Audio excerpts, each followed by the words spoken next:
1, 2, and 3. 5, 4, 3, 2, 1. Anong salita ang pinapaganda na nalarawan kay Nanay Meli? Ang pinakamagandang salita na naglalarawan kay Nanay Meli ay resilient dahil kinaya niya lahat ng pagsubok niya sa buhay. Para sa akin ay dalisay, sapagkat mayroon siyang busilak na puso at naipapakita niya ito at napapadama sa pamamagitan ng pangangalaga sa amin at pagpapakita ng kanyang pagmamahal. Ang mapagmahal sa kanya ay nagtuturo siya at mabuti siyang tao at minamahal ko siya. Maganda siya at mabuti. Ang masasabi ko ay siya ay ang tunay na ilaw ng tahanan. Dahil sa tuwing nakikita ko siya ay napapasaya niya ako at nabibigyan niya ako ng liwanag ng pag-asa. Nurturing. Kasi si Nanay is palaging nandyan to provide care and love and support para sa ating lahat. And aside from that, nandyan din si Nanay para mag-offer ng guidance kapag kailangan natin sa life. And nandyan siya to support us sa ating growth and sa ating well-being. Maalalahanin po. Kasi every time magkikita kami, ay lagi po siyang nag-offer sa amin ng pagkain. Minsan po may take-out pa. Kapag hindi po kami nakaka-visit sa kanya, nagpapadala din po siya ng kung ano-ano para sa amin. Ang salitang pinakamaganda naglalarawan kay Nanay Meli ay ang salitang Meli na nangangahulugang marikit ng sobrang aking nanay, eksperto sa pagiging mabuting nanay sa mga anak at apo niya, labis na pag-aalaga sa akin, at iyaman ng pagmamahal ang palaging pinaparamdam sa akin. Para sa akin, Nay, ang inyong pangalan ay mayroong ding meaning. Meli, M. Ano ang isang bagay na gusto mong sabihin kay Nanay Meli na hindi mo pa nasasabi sa kanya?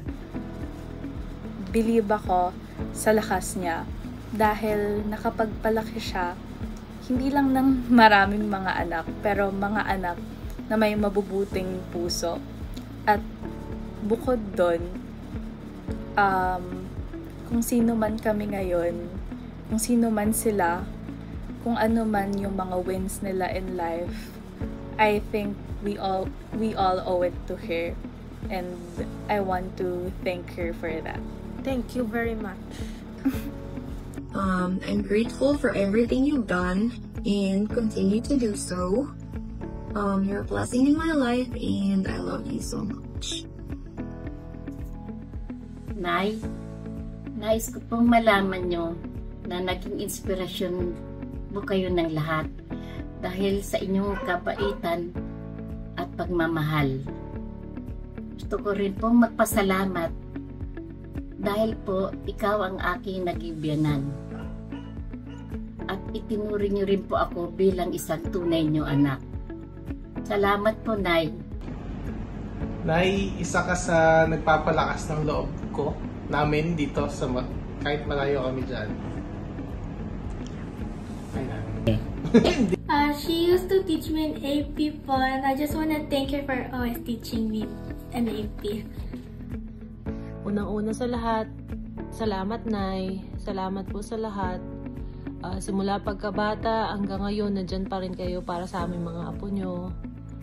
Nay, naalala nyo po ba nun? Di ko alam kung 5th grade or 6th grade na ako nun. Siyempre, laro-laro kami. Tapos, nagsaing yata ako nun. Tapos, nakalimutan ko hanggang sa nasunog. Tapos, itong si Garo, galit na galit sa akin. Tapos, di ko alam, nasapok yata ako ni Garo. O nasampal, basta ganon. Tapos, siyempre, iyak-iyak ako. Hala, maya-maya, ito si Nanay. Sugod na agad. Sugod na siya. Galit na galit siya kay Garo. Ano ba yung nangyari? Sabi naman ni Garo, ayan. Sinabi niya na nasunog ko nga daw yung sinaing. Tapos sabi ni Nanay, sabi niya, galit na galit si Nanay. Sabi niya, bakit Magkano ba yung bigas na yan? Kahit ilang kilong bigas pa masunog ng apo ko, wala kang karapatan na saktan niya mga apo ko. Ayan, galit na galit. Hindi ko talaga makakalimutan yun. Tapos simula nun, si nanay, laging takbuhan ko yan nung bata pa ako, kahit nung nagdalaga na. Kaya nay, salamat po. Salamat po sa lahat ng pagmamahal. Siyempre, spoiled ako noon kasi unang apo, panganay na anak, pero sa totoo lang matigas pula talaga ulo ko noon. Okay naman na ako na ngayon. Nay, salamat po. Mahal na mahal ko po kayo. Nanay Meli, maraming salamat po sa pag-aaruga at pagpapalaki sa aming magkakapatid. Maraming salamat din po sa pagsuporta sa akin at sa buong pamilya ko. Mahal na mahal ko po kayo. May mga salitang hindi ko pa nasasabi. Mga damdaming nakatago sa puso't isip lagi. Kaya ngayon, Nay, hayaan mong marinig mo isang taus-pusong salamat na para lamang sa iyo. Salamat, Nay, sa iyong munting gawi, sa pagtatago ng ulam para sa mga huli. Tanda ng pagmamahal mong walang kapantay lagi, ang bawat ulam na iyong itinago at itinabi. Nay, ikaw talaga ang tunay na superhero. Hindi lang dahil sa sakripisyo at pagmamahal mo, kundi dahil alam mong masakit sa tiyan ang kumain ng kanin na walang ulam. Higit pa sa ulam na iyong itinago, ramdam ang yakap mong mahigpit at totoo. Hindi lang tiyan namin ang iyong pinupuno, pati puso namin busog sa wagas mong pagsuyo. Kaya salamat sa lahat mula sa ulam, hanggang sa pagmamahal mong walang kupas. Habang buhay ka naming pasasalamatan at mamahalin ng wagas. I love you, Nay.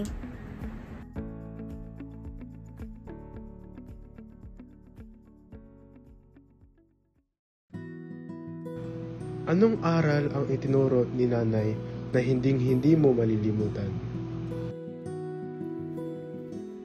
Sa usapang magagandang aral na maaaring mapulot kay Nanay Meli, siguro na sabing dyan siya naging eksperto dahil sa dami ng mga aral na talagang pwede niya i-share kahit kanino man at especially sa kanyang mga anak. Unang-una siyempre ang pagkakaroon ng paggalang sa ating mahal na Panginoon.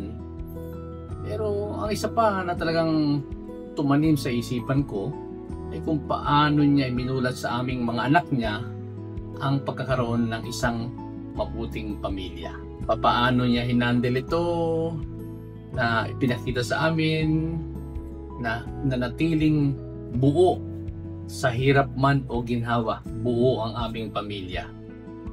Actually, until now, matindi ang bigkis na masabi ko dahil sa kanya ipinakita at sa kanyang ginagawa ang magpahanggang ngayon. Pamilya na buong buo, pamilya ni Tatay Totoy at Nanay Meli. Sabi nila, ang pagmamahal ng isang ina ay higit pa sa pagmamahal na ibinibigay ng iba. Siya ay lagi nandyan para alalayan ka. Laging bukas ang palad at handang gawin ang lahat para sa pamilya. Yan ang aral na natutunan ko kay Nanay Meli, ang pag-ibig sa pamilya. Marami, pero magbabanggit ako ng dalawa. Unang-una sa tingin ko, isang aral na talagang mula bata pa lang ay naging isang malaking ehemplo na siya to forge my Christian faith. Dahil lagi niyang ipinapakita na importante ang magdasal para sa guidance man or para humingi ng tulong or lalong-lalo na para magpasalamat sa kung ano yung merong nasa buhay natin ngayon. Isa pa is pag-remind niya lagi kung gaano kahalaga yung pamilya at kung gaano dapat irespeto ang mga magulang at pahalagahan sila, lalong-lalo na habang kapiling pa. Ang isa sa mga aral na binahagi sa amin ni Nanay na hindi ko makakalimutan ay dapat ang isang pamilya ay nagmamahalan at nagtutulungan. Study hard to get where you want to be in life. Ang magtapos ng pag-aaral dahil ang education ay forever family treasure daw at stepping stone towards a successful life. Siguro yung unconditional love and care na binibigay niya not only to our family but sa mga taong nakapaligid sa kanya without expecting anything in return. Mas natutunan kong maging maunawain, magkaroon ng malasakit sa mga taong nakakasalamuha ko regardless ng estado nila sa buhay. Most importantly, to pray, have faith in God, and always be thankful for everything. Ang aral po na hindi ko malilimutan na nanggaling po kay Nanay Meli ay ang huwag magsayang ng pagkain. Dahil sa kanya ko po nakita na kapag ang pagkain, especially po yung ulam, may natira po, pwede pa po yun ilagay sa ref at kainin po bukas. Or sa bukas po. Or pwede rin po bukas.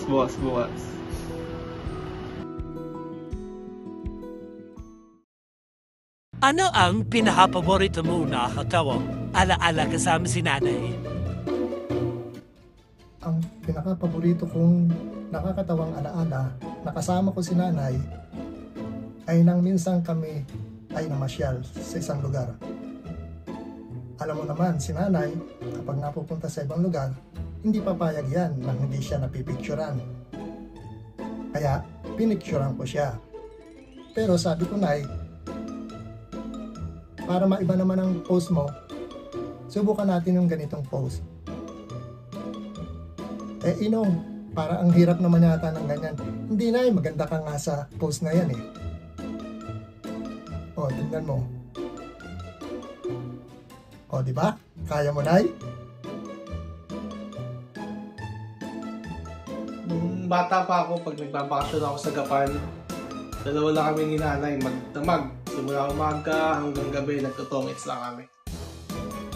Sa sobrang PR niya, ay may binati siya sa loob ng campus namin nung college pa ako. Nakilala daw niya, so nagkawayan talaga silang dalawa at nagngitian pa. But only to find out later na si Soxy Topacio pala yun. Siya yung artistang komedyante. Pwede bang nakakatawa at nakakaiyak? Kasi nagkaabo lang kami ni Nanay sa pagitan ng puno ng alis at balimbing. Lumapit daw ako sa kanya. May hawak naman siyang pamalo. Siyempre, sunod pa rin tayo. Ayun, tinamaan ang lintik. So tough because I can't really think of anything hilarious. Like any hilarious moment that we've been together, any funny moment. Because I feel like we're always formal together now.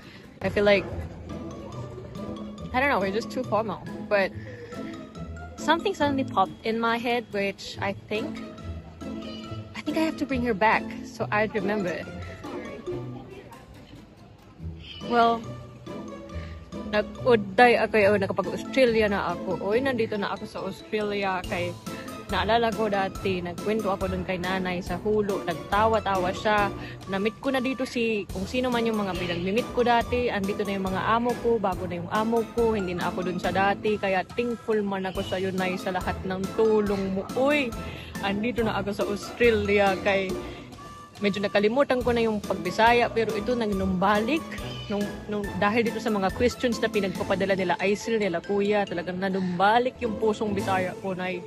Kaya nagatingin na niya mga tao dito sa paligid ko, akala nila vlogger ako, pero para sa'yo, Nay, mag-video ako dito.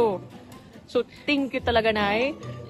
Sana na-miss mo din ako si Inday, pero miss na miss din kita, Nay. Sorry po, wala akong maalalang pangyayaring nakakatawa na kasama si Nanay Meli. Siguro dahil sa dami ng dugo na naisalin sa akin na iba't ibang tao pa ang pinanggalingan, ay wala na talaga akong maisip. Dahil siguro dito, baka hindi na ako ang tunay niyong anak, Nanay. Ano sa palagay niyo? Pero kung may maalala kayo na nangyaring nakakatawa sa atin. Kayo na lang po magkwento sa amin.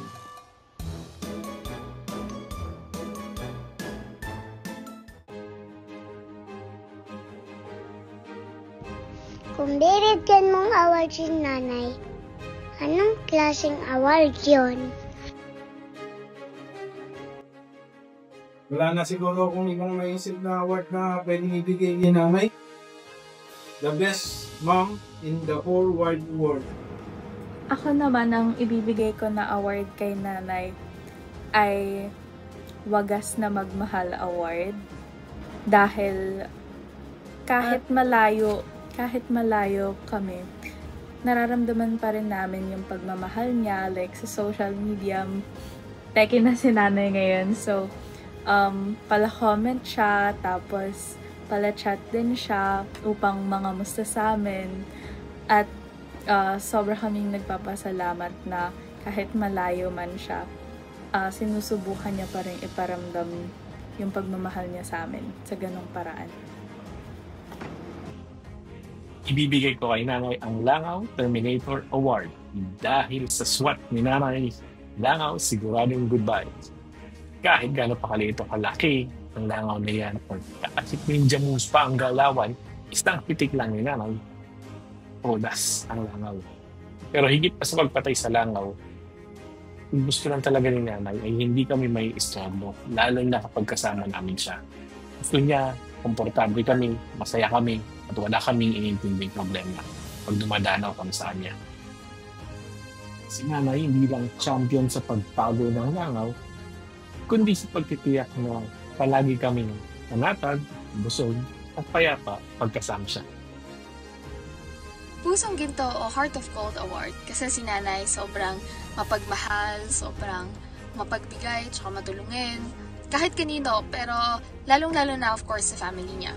And si nanay kapag nagmamahal, pag tumutulong or nagbibigay, wala siyang hinihingi o wala siyang hinihintay na kahit na anong kapalit. So si nanay ay sobrang selfless mag-love and mag-give para sa ibang tao. Ang ibibigay ko kay nanay ay Jack of All Trades Award.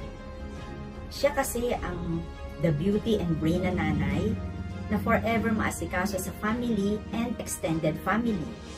Best teacher sa mga anak, mga apo, at mga pamangkin. Best na poet, singer, carpenter din, cook, sales agent, at best doctor sa sarili kasi nauuna pang mag-diagnose sa mga legit na doctors of medicine. And last but not the least, at the age of 89, ay si Nanay Meli ang best senior na certified marites sa pag-comment sa FB.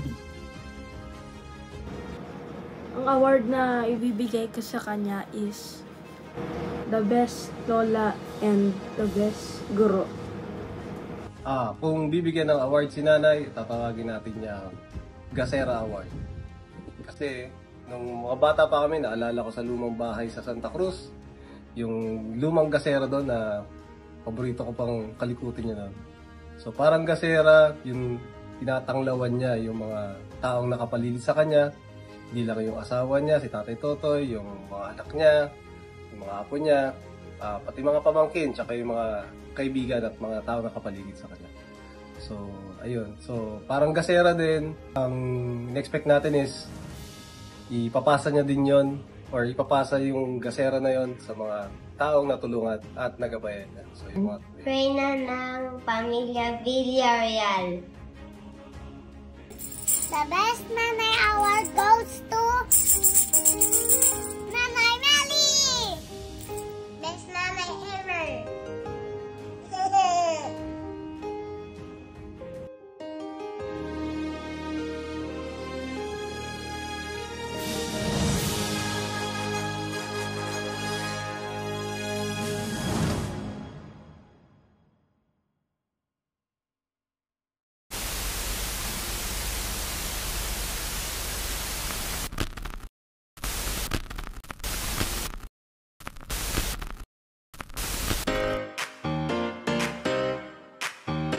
Birthday, Nanay Meli! We love you! Enjoy your party! God bless!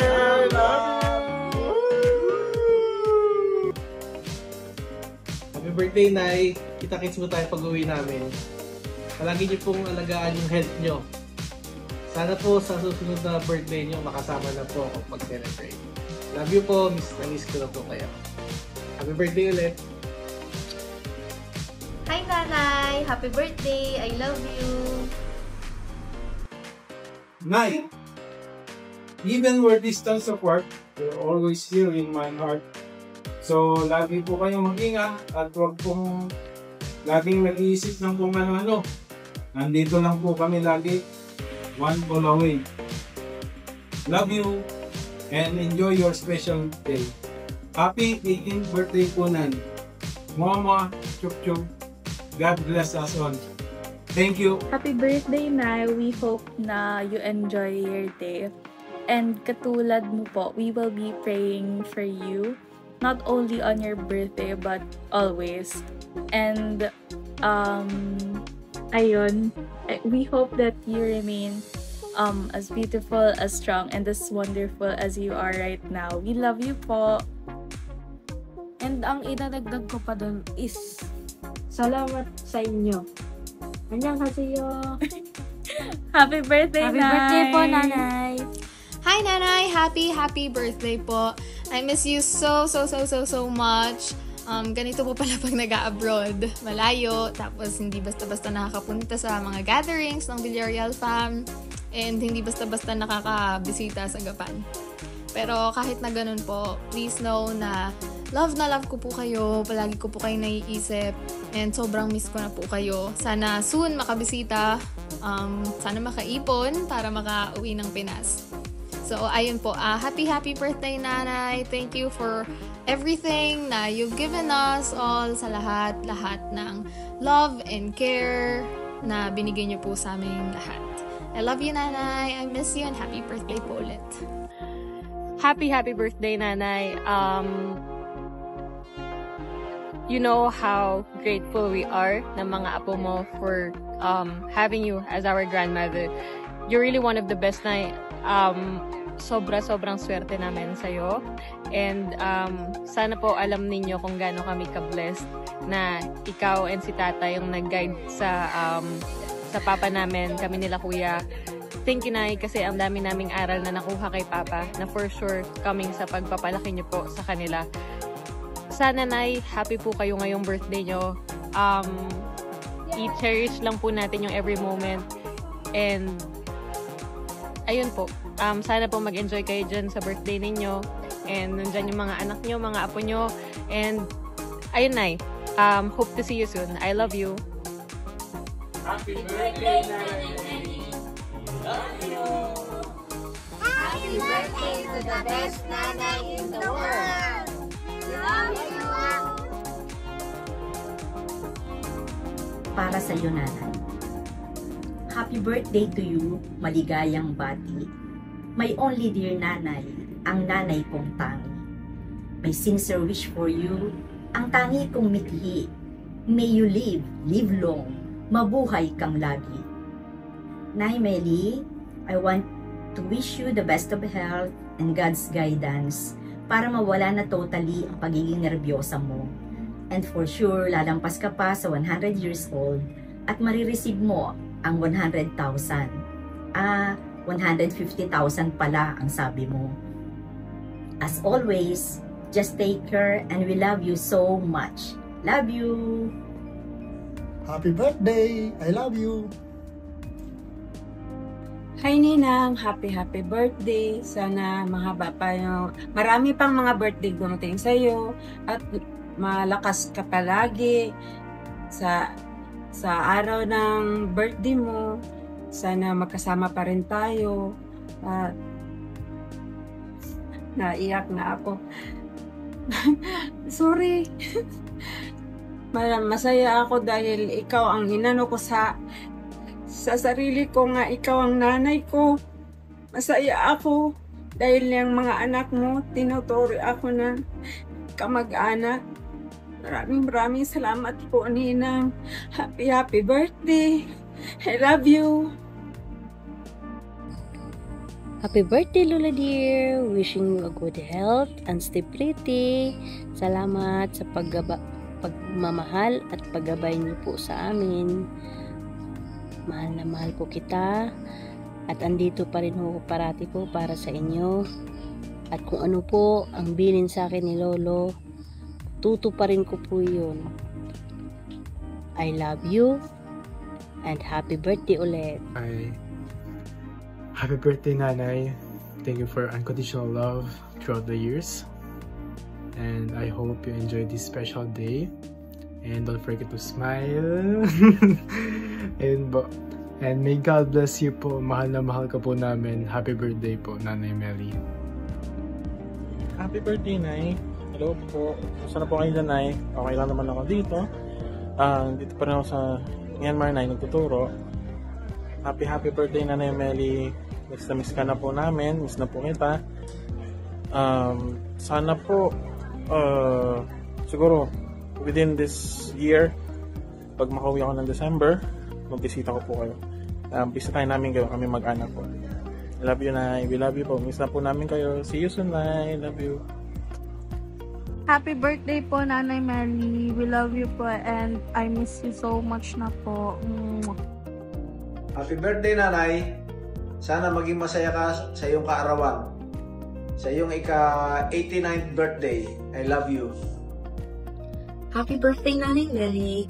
Wishing you a day full of love, laughter, and all your favorite things. Love you so much and I hope to see you soon. Happy birthday po, Nay. I pray that the Lord grants you many more years to share your wisdom and love with us. Enjoy your very special day po and I love you and I miss you po. Happy birthday po. Happy birthday, Nanay. We love you. We love you. God bless you. Many more to come. Bless you all. Love you. Bye-bye. Bye.